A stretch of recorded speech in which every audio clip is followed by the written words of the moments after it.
Hello dear friends, chapter number 13 and topic number 6, that is the electrical generator of subject science, that is of standard 10. Fleming's right hand rule. Fleming's right hand rule is used for prediction of the generated voltage, generated current. If forefinger, that is first finger, represents the magnetic field, central finger represents current, and M, that is thumb, represents the motion of a conductor, then if all of these three are placed perpendicular to each other, see, they are at 90 degree.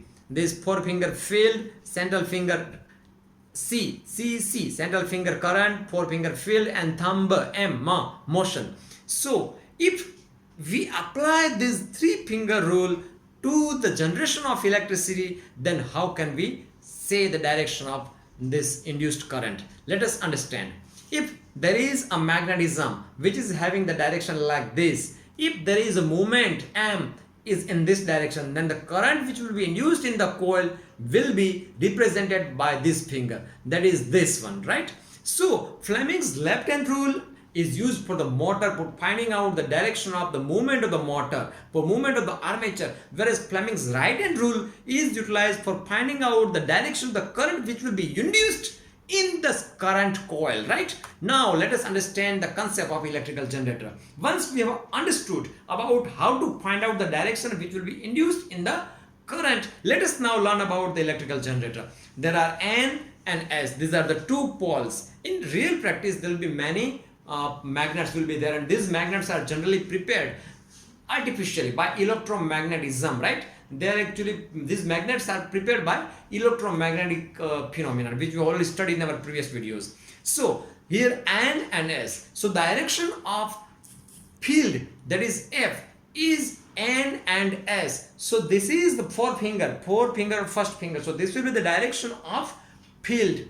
Now if the direction of movement of the conductor is something like this, then the current which will be produced will be in this direction. So now if we take the case of a conductor which is near the North Pole, then what will we be observing? We'll be observing that the direction of field, forefinger field, is something like this.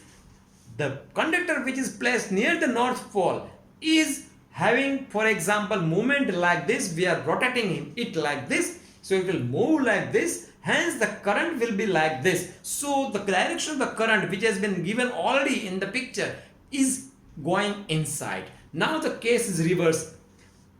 In case of the conductor near South Pole, right? Same forefinger field. Now the conductor which is near the South Pole is having direction like this. So it is like this. So now the current is something like this, right? So it is very clear that the direction of the current which is induced in the conductor near North Pole is something like this, and near the south it is something like this. So the direction of current which is induced in this conductor is circular in the shape, is somewhat like this, and this current is taken away, this current is collected, this current is transmitted through the brush and commutator. Now what are the brushes and commutator? Actually they are the components through which we can transfer the current which is generated in the generator to the utilization, towards the utilization, right? So when we see the animation of this generator, it is very clear that whenever a conductor comes near to N pole, then the direction of the generated current will be something like this, and whenever it comes towards the S pole, because the movement is towards N pole, the movement is something like this, but towards S pole the movement is something like this, upward movement near the North Pole and downward movement near the South Pole. So according to this Fleming's right hand rule, the direction may be given. With the help of this animation, it is very clear to observe the direction, but you yourself will have to try to find out the direction which used to generate in the generator with the help of the Fleming's right hand rule. Now it is confusing, isn't it? Confuse या जाते हैं आप लोग कि भैया कौन सा left hand rule, कौन सा राइट हैंड रूल. तो याद रखो, you might have heard the name of Graham Bell. Who is Graham Bell? Graham Bell was the person who found out, who invented telephone. So you have to remember the name Graham Bell. G for generator, R for right hand. Graham bell. G for generator, R for right hand. So GR, generator, right hand.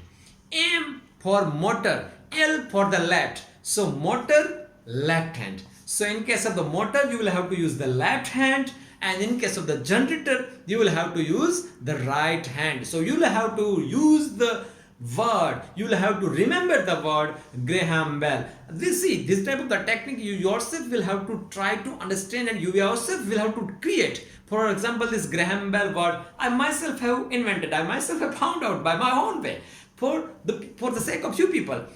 For example, there may be different technique for different person. For example, the person who are speaking Gujarati, they may remember this as generator mate jamno. For example, you have to use right hand. Generator mate jamno. Jamno means right hand rule. Nowadays you are using you are listening Gujarati a lot. Even Tarak Mehta Ka Ulta Chashma, mostly they are using almost 50 to 30% Gujarati words are being utilized in Tarak Mehta Ka Ulta Chashma, right? So you might be very clear about the jamno hath. So Jethalal बोलता है बार बार मेरा दाहिना हाथ, जमणो हाथ मेहता जी को बोलता है, right? Mehta.